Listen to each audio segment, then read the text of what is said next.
is seeking the quashment of FIR in Exhibit 2 registered under section 420 and 34 IPC. That the petitioner is the bona fide purchaser of land, your lordship, and the entire allegation against the petitioner is that the collector has directed the Tahsildar to register the case because the land which was, your lordship, the diverted land was purchased by you by showing it to be an agricultural land. उससे क्यों ऐसा क्यों किया गया? Sir वो जो खसरे में रहता है हमको पता तो डाइवर्टेड लैंड थी ना, डाइवर्टेड लैंड थी ना, डाइवर्टेड लैंड थी, डाइवर्टेड लैंड थी पर खसरे में नहीं थी सर। ये तो आप ट्रायल में बताइएगा सर। ये आप यहाँ का डिसीजन भी है और there is no, your lordship, intent under section 420। अभी रिसेंट डिसीजन भी अपने हाई कोर्ट के भी डिसीजन है। ऐसा हमारा भी रिसेंट जजमेंट है, evasion of a stamp duty will amount to offense. कैसे आप कह सकते हो कि sir evasion of stamp duty will not be an offense? No, I am not saying my lord. अब आपको पता था, नहीं सुनिए मेरी बात जी, अब आपको पता था कि नहीं पता था, whether it is your defense or not? my lord, मैंने एक सिंपल सा क्वेश्चन पूछा, whether it is your defence तो मैं सर बता, मेरी बात सुनो मेरी जी जी सर, इतनी जल्दी अभी हियरिंग थोड़ी कंक्लूड हो रही है। जी जी, whether it is your defense or not? it is my defense, but अब थोड़ा धीरे धीरे चलें। जी sir. What is the scope of 482?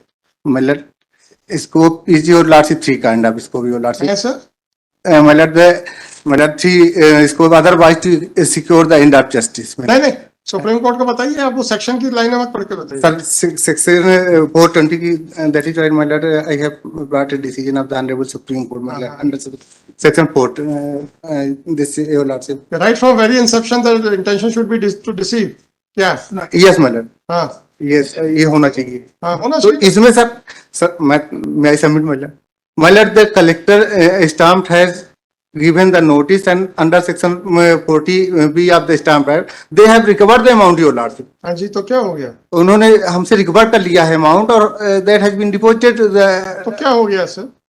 sir kindly see the judgment of this honorable court. मत दीजिए ना।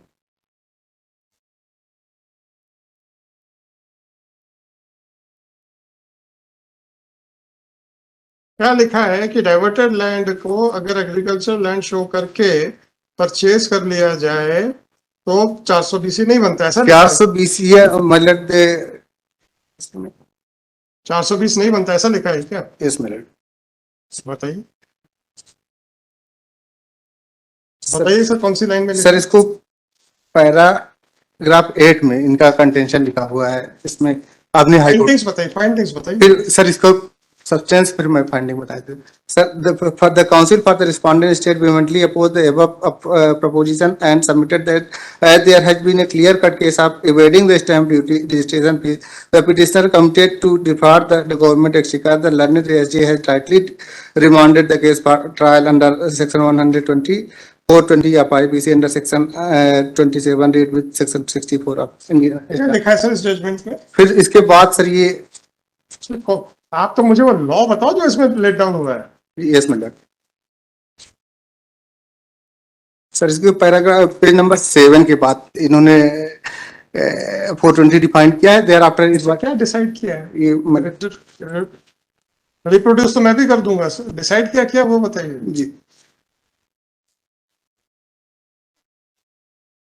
मैंने पैराग्राफ 11 में जी sir. Keeping in mind the facts of this case, there is no inducement in... कैसे? कोई रीजंस नहीं है इस ऑर्डर में, कोई रीजंस नहीं है, तो लेट अस डिस्कस कैसे नहीं है इंड्यूसमेंट।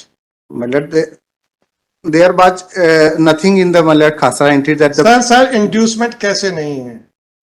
अगर आप सेल डीड को रजिस्ट्रेशन करवाते हैं जी, तो रजिस्ट्रेशन गलत फैक्ट्स के ऊपर करवाना क्या इंड्यूसमेंट नहीं है? मतलब अरे मैं साहब इस जजमेंट में कुछ नहीं लिखा है, एक लाइन की फाइंडिंग है बस। बट सर ये दूसरा जो जजमेंट है यार तो या तो आप कहो सर इसको छोड़ दीजिए। नहीं सब इसको छोड़, इस पॉइंट माय सबमिशन इज। अरे मेरे भाई या तो आप कहो कि सब इस पॉइंट को छोड़ दीजिए, हम ये जजमेंट छोड़ देते हैं, दूसरा जजमेंट ले सर ये evasion of tax stamp duty चिंता मत कीजिए, उस पर भी आऊंगा। ये मेरे भाई आऊंगा, उस पर भी आऊंगा। आप तो मुझे ये बताइए कि इसमें ये कहने के लिए देयर इज नो इंड्यूसमेंट, क्या फाइंडिंग्स हैं, क्या रीजनिंग है? My lord, this judgment is about to your lordship. अरे भाई मैं आपसे रीजनिंग पूछ रहा हूँ, क्या लिखा है, इतना बोलो ना, बताओ ना। इन्होंने ये लिखा है कि अगर कोई जजमेंट कुछ अगर रजिस्ट्रेशन में था तो उसके पहले उनको कर देना था रजिस्ट्रिंग अथॉरिटी को, योर लॉर्डशिप। अच्छा, कहाँ लिखा है सर? ये my lord, कहाँ ये लिखा है?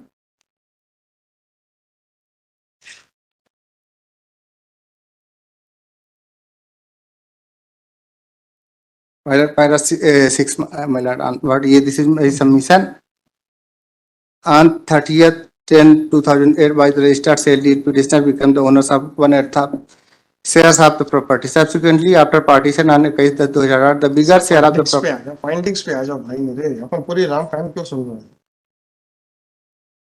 My lord, फिर para 10, पैरा 10 पे आ जाइए। the relevant provision are reproduced here. इसके बाद my lord इसको 420 इन्होंने आगे क्या लिखा है सर?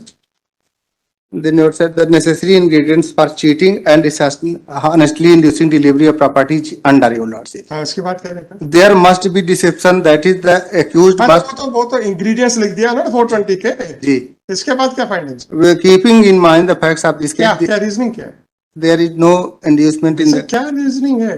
सुप्रीम कोर्ट ने जी central board of trustee Indore में क्या लिखा है? In the considered opinion of this court, this can't be an order. You have to assign the reasons. It is applicable to the judicial orders also. मेरे दिमाग में क्या चल रहा है आपको क्या पता? आपको तभी पता चलेगा जब मैं अपने reasons लिखूंगा. my lord. Have you seen that judgment passed by Honorable Supreme Court in the case of Central Board of Trustee, Indore?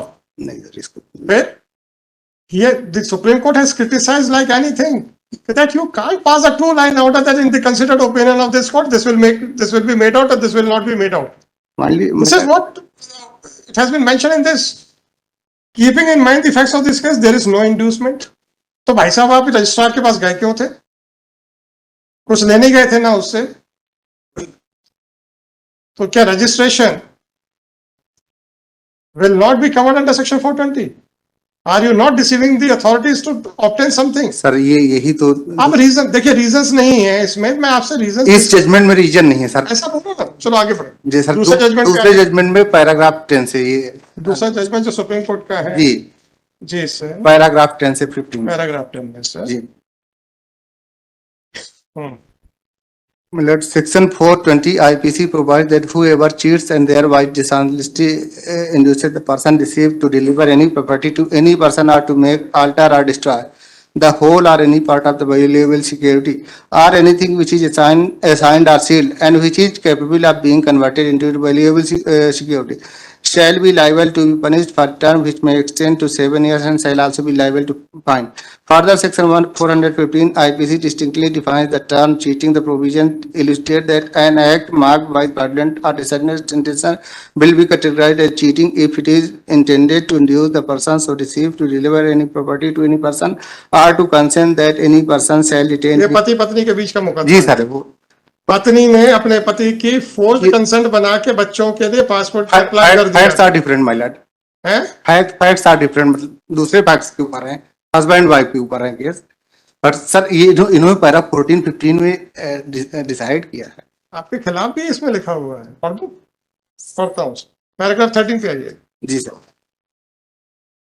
The term property employed in section 420 has a well-defined connotation. Yes Every species of valuable right or interest that is subject to ownership and has an exchangeable value is ordinarily understood as property.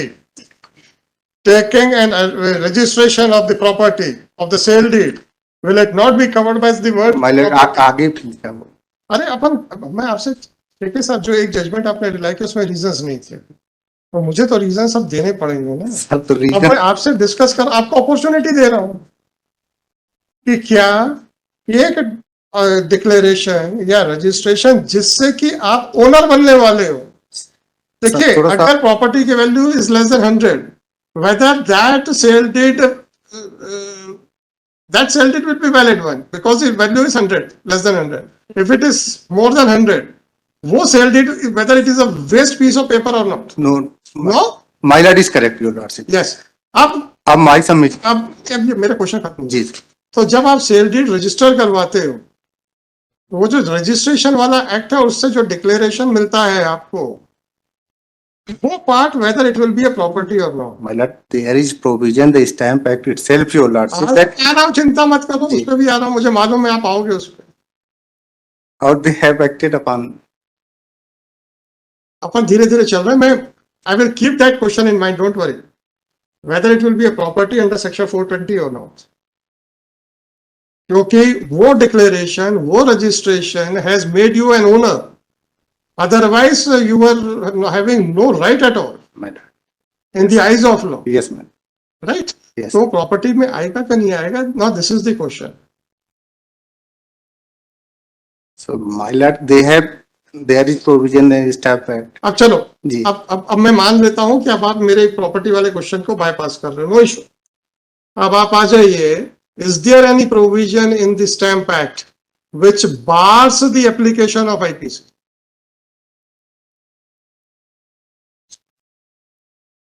Sir, जो 420 के sir ingredients, please, अपन एक एक step by step चल रहे हैं sir, अगर आप jump करोगे मैं मान लूंगा कि इसका आंसर आप। नहीं नहीं, मैं जंप नहीं करूंगा सर, स्टैम्प एक्ट में ऐसा कोई प्रोविजन है ऐसा जिससे, नहीं नहीं। अब state of MP versus Rameshwar Prasad 2009 volume 11 SCC में क्या लिखा है सर? सर उसको हमने सर, धनराज वर्सेस कौन सा भी रिसेंट जजमेंट है अबाउट अ ईयर बैक, उसमें क्या है, वो महाराष्ट्र कोऑपरेटिव सोसाइटीज का है, एक मध्य प्रदेश का है कोऑपरेटिव सोसाइटी का, दूसरा महाराष्ट्र कोऑपरेटिव सोसाइटी का। क्या लिखा है? In absence of any provision there by which the application of IPC is barred, you cannot say कि since there is a separate provision under the act, therefore the IPC would not apply. देना भाई, वो रामेश्वर प्रसाद वाला देना, और वो धनराज वाला actually reported नहीं है, एटलीस्ट अगर होगा भी तो मुझे आइडिया नहीं है किस जनरल में रिपोर्टेड। सर इस पॉइंट में हमको फिर थोड़ा टाइम। नहीं सर, नहीं सर, अरे हद होगी यार, आप लोगों के सामने बैठ बैठ के तो मैं आप लोगों से डिस्कस करता हूँ, उसमें कौन सी बड़ी बात है सर? एक्चुअली क्या है जी, हम लोग बिना रिसर्च के अपनी सोच को फाइनल मान लेते हैं, यहीं पे प्रॉब्लम हो जाती है। आपको लगा अरे जब इसमें प्रोविजन है तो फिर कैसे हो सकता है, ये सर कैसे अगर हो इसको सकता है? पैरा 14 देख लें सर, इसका जजमेंट। अपन आ रहे हैं, आ रहे हैं, आ रहे हैं।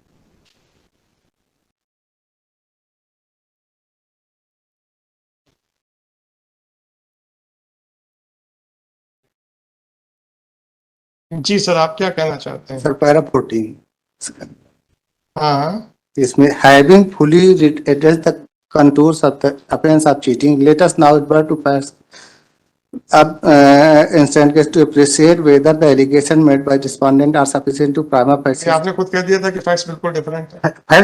सर ये चार इंग्रेडिएंट्स तो हमने चीट तो किसी को किया नहीं सर। मैं आपसे वही रिक्वेस्ट कर रहा था जिसको आपने, आपको रिक्वेस्ट नहीं, आदेश करने की जरूरत है। मैं request- सर हम कुछ आपको जब डिस्कस करते हैं, मैं अपना कोई कंक्लूजन डिस्कस नहीं करता हूँ, कंक्लूजन तो आपको सर्टिफाइड कॉपी में। Yes ma'am.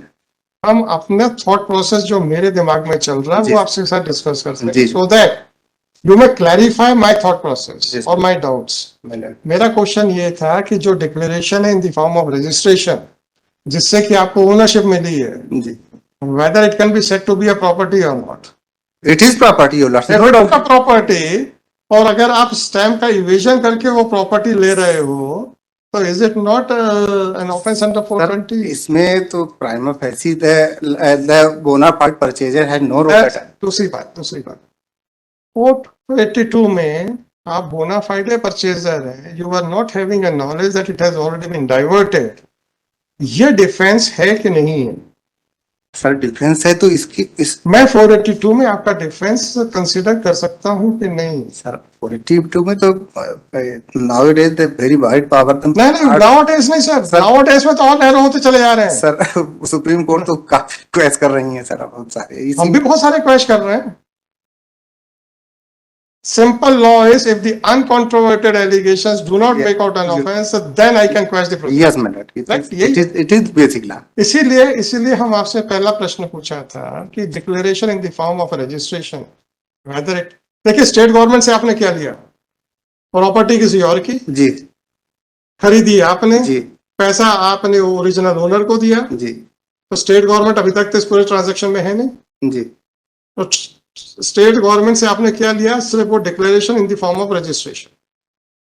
मेरा वही क्वेश्चन ये था कि वो जो रजिस्ट्रेशन का जो एस्पेक्ट है, whether it can be termed as a property or not, It is it property. is a property because उसी से ही सिर्फ आपकी मालूम तो ऑनरशिप माइंड। मिला तो लैंड प्रॉपर्टी। जब एक प्रॉपर्टी आपने स्टेट गवर्नमेंट से ली है, by deceiving it, सर अब इसको हम थोड़ा सा I have filed additional document and record along with that your lordship they have given me notice your lordship the collector stamp has given me notice on 20 on 13 of the December then your lordship they have sought time to file reply within a period of 2 weeks your lordship in between your lordship on 31st of December they have registered the FIR. Your lordship, meanwhile, your lordship, on that proceeding, your lordship, they have collected me, they have imposed me penalty also. मैंने आपसे वही question पूछा था sir. जी अभी वो आ रहा है, वो state of MP versus Rameshwar Prasad. जी जी सर। और आपको मैं फिर अभी ये बता देता हूँ, ये सर सुप्रीम में जो रिपोर्ट हुआ है, जी AIR या SCC या जो भी जनरल्स आप लोगों के पास और हम लोग के पास आते हैं, जी उसमें ये नहीं हुआ है रिपोर्ट, इसलिए शायद आप लोगों के पास ऐसा नहीं होगा। इसका जो रेशियो डिसेंडाई है वो मैं आपको पढ़ के बता देता हूँ। The provisions of the Cooperative Societies Act do not bar any person other than the auditor. The police have the power and duty to investigate an offence once the criminal law is set in motion. दूसरा, sir ये तो provision अपने high court का BDB का justice Rajeev Dubey and justice honourable Dagat साहब का वो तो जब आपको पहले से मालूम है फिर सर, सर ये हमारे केस के अब वो मालूम सर मालूम तो ये भी है हमारे हिसाब से तो ये इसमें केस बनता है सर। देख, the auditor or the registrar is obligated to file an FIR if they discover any financial irregularities in a cooperative society. The provisions of the act do not preclude any person other than the other from filing an office. The auditor has not filed any case. कुछ नहीं होता, क्या फर्क पड़ता है? Sir, The police have the power and duty to investigate an offence once the criminal law is set in motion, and this power is not curtailed by the provisions of the act. अब मैं आपको वो भी बता ही देता हूँ sir, state of MP versus Rameshwar Prasad, उसका पैराग्राफ शायद 48 या 42 होना चाहिए।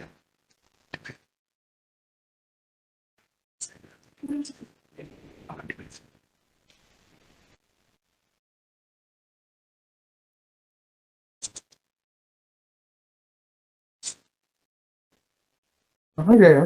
नीचे नहीं आते समझो।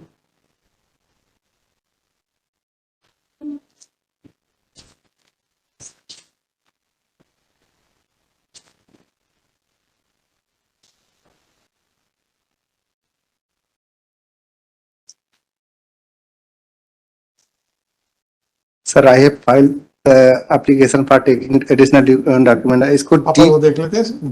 D3 and D4. कोई बात नहीं सर, बताइए।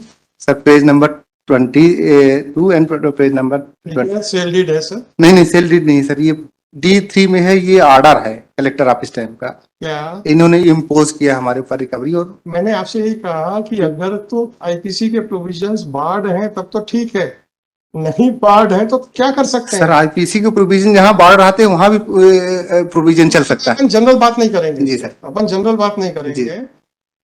अगर गलत काम का अथॉरिटीज करती है, we are there to correct it. My lord as per the guidelines of Bhajan Lal योल। सर आप प्लीज हमें एक लॉ बताइए। मैंने आपको 2 जजमेंट्स दे दिए सर, मेरा आप एक जजमेंट बता दीजिए जहां पे IPC के प्रोविजन बार्ड नहीं है, इसलिए उस पर भी FIR नहीं हो सकती।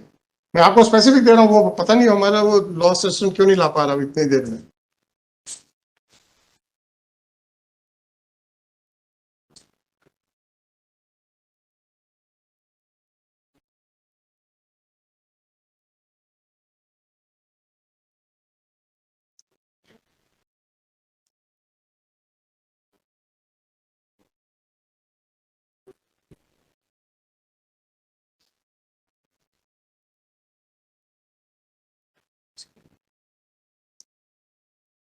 सर अगर इसको पास ओवर कर दिया जाए। अरे नहीं सर, क्या पासवर्ड क्या कुछ हम सर्च करके हम भी अपनी तरफ से। अरे नहीं सर, सर्च की जरूरत ही नहीं है।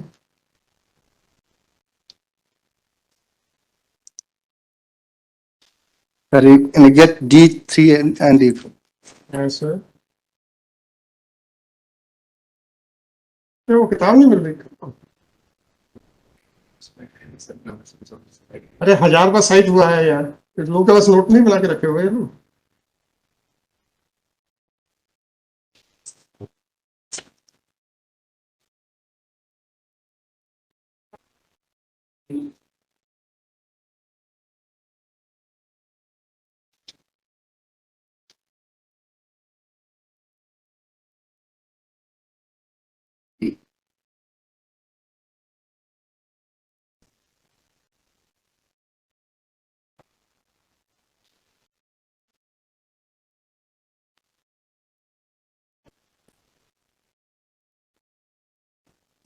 उसका क्या 2009 का देखें, तो 2009 ही तो बोला मैंने। मैं पढ़ देता हूँ सर, मैंने ऑनलाइन निकाल लिया है इसको। Mr. Tankha's submission, which were echoed by Mr. Jain, that the MP Cooperative Society Act was a complete code in itself, and the remedy of the prosecuting agency lay not under the criminal process but within the ambit of section 74 to 76 thereof, cannot be accepted in view of the fact that there is no bar under the MP Cooperative Societies Act 1960 to take resort to the provisions of general criminal law, particularly when the charges under the Prevention of Corruption Act are involved. Sir ये पता है, ये judgement मुझको पता है, ये I know this judgement. अब मालूम है ना? जी सर, रवींद्र श्रीवास्तव साहब भी उसमें है। रवि हाँ हाँ हाँ, रवींद्र श्रीवास्तव यस। सर, ये यहाँ हमारे केस के फैक्ट सर अगर आप देख लें थोड़ा सा। नहीं, हमने आपसे एक जनरल प्रोपोजिशन पे बात की थी कि साहब अगर किसी एक्ट में बार नहीं है आईपीसी का, तो merely because उसके एक सेपरेट प्रोविजंस हैं, that by itself would not make the In FIR. that case, your lordship, under Cooperative Society Act, there is provision that IPC is barred, your lordship. Even then, हद हो गई यार, कहाँ provision है? बताओ मेरे को जरा, कोऑपरेटिव सोसाइटी में, क्योंकि हम तो रिलाई कर रहे हैं। उसको तो मैं लाया 72, 73 के आसपास।